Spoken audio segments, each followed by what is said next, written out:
Alors d'abord, face à ce résultat, je voulais d'abord remercier évidemment tous les électeurs qui se sont déplacés pour cette élection partielle et qui m'ont placé au second tour.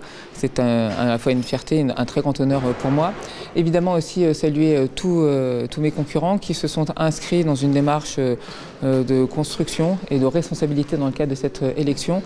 Et en ça, ces concurrents, ceux que je vis, c'est évidemment Nathalie Béranger, Hervé Gerbier et la candidate d'Equinox, qui une fois encore se sont inscrits dans cette élection avec cet esprit commun de responsabilité et constructif.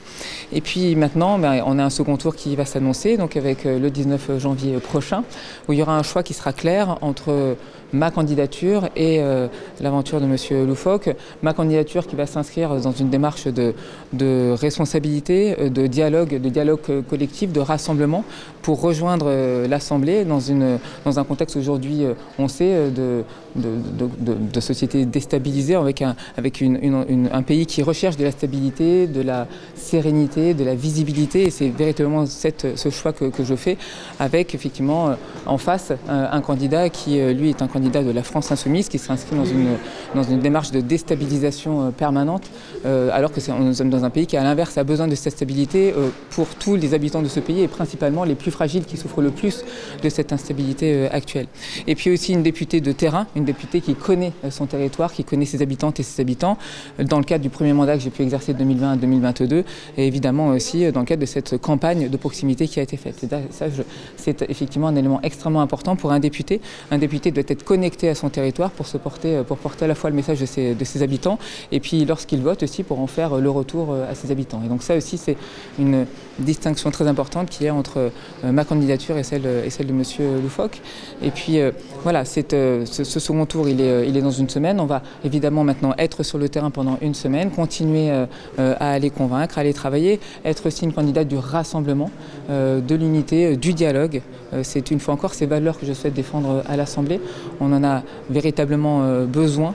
Et donc c'est vraiment cette démarche que je souhaite maintenant mener jusqu'au bout dans le cadre de ce second tour des élections face à M. Loufoque. J'ai pendant 2 ans œuvré sur ce territoire autrement, en créant une fondation, en créant du lien et en créant des passerelles entre deux mondes, celui du monde économique et du monde associatif. Et c'est vrai que ça a été un travail important au sujet et pour faire de ce territoire un territoire encore plus solidaire.